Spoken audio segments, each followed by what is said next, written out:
Then we had we had twins in the ring. I felt like, I mean, you Wins in put the a ring. mirror in front of these guys, and they're boxing themselves.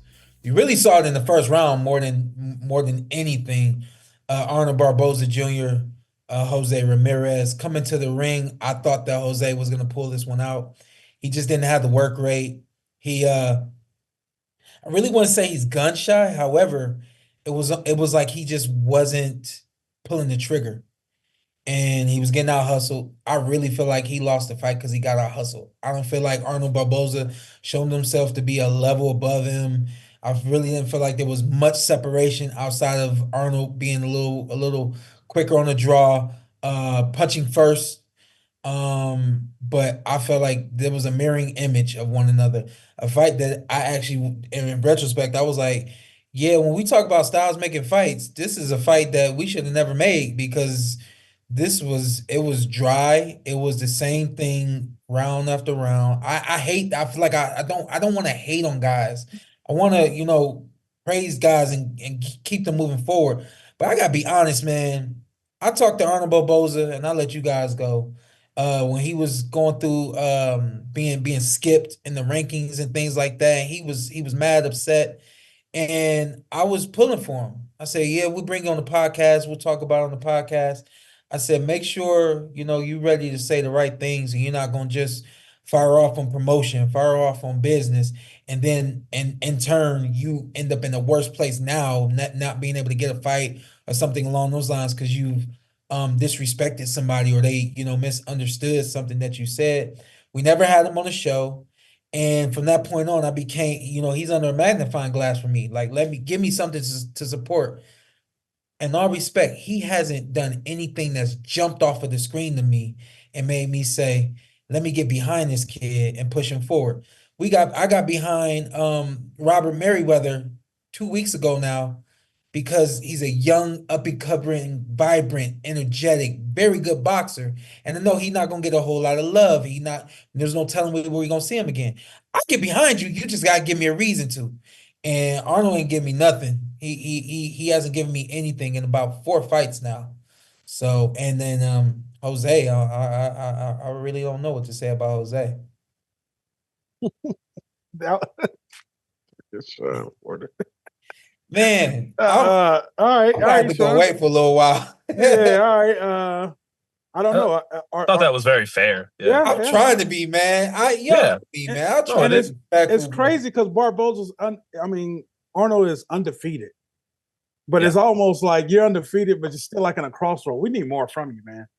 Like, I don't know if I want to see you in a championship fight. I hate to say it. That's crazy for me to say, but it's like I don't know if I really want to see.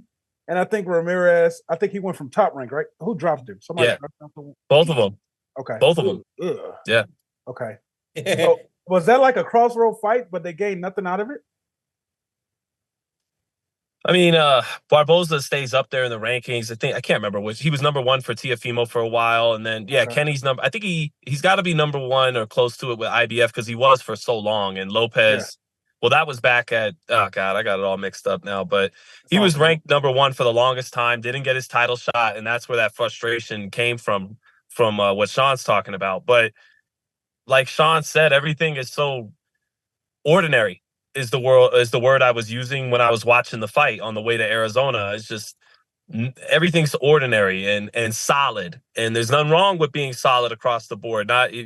Boxing needs an ecosystem of guys that are superstars, stars, champions, and then you need some solid guys too. And I think he's a solid guy. But I said when I came back from Fresno back in May when we had the show, and Ramirez had a way tougher fight than expected with Rancis Barthelemy. I was saying then I think his best days are behind him, Jose Ramirez, and I think that's part of what Sean's getting at. There was nothing he did in this fight that convinced you he's winning this fight because he's just so good. Nothing that convinced you that he's not a step ahead because Ramirez has lost said step or two. And that was really the case. I mean, I remember watching Ramirez on Top Rank Undercards 2013. He had really fast hands. And then the best performance of his career is when he unified against Maurice Hooker.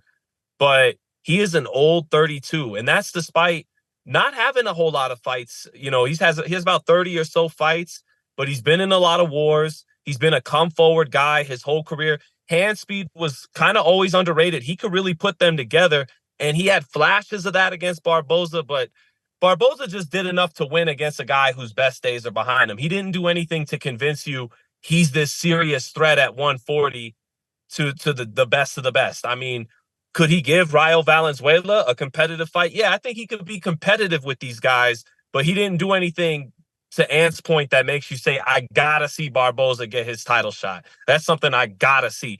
And even compared to one of his contemporaries, Kenny Sims, who's kind of in his boat, getting overlooked for his title shot. But Kenny Sims has been fighting with a sense of urgency and even getting guys out of there in a lot of his recent fights. And Barboza, not as much in this fight, but he won. He's got the best win on his resume now, and he holds on to his position of keep winning, and eventually you are going to get a big time type of fight.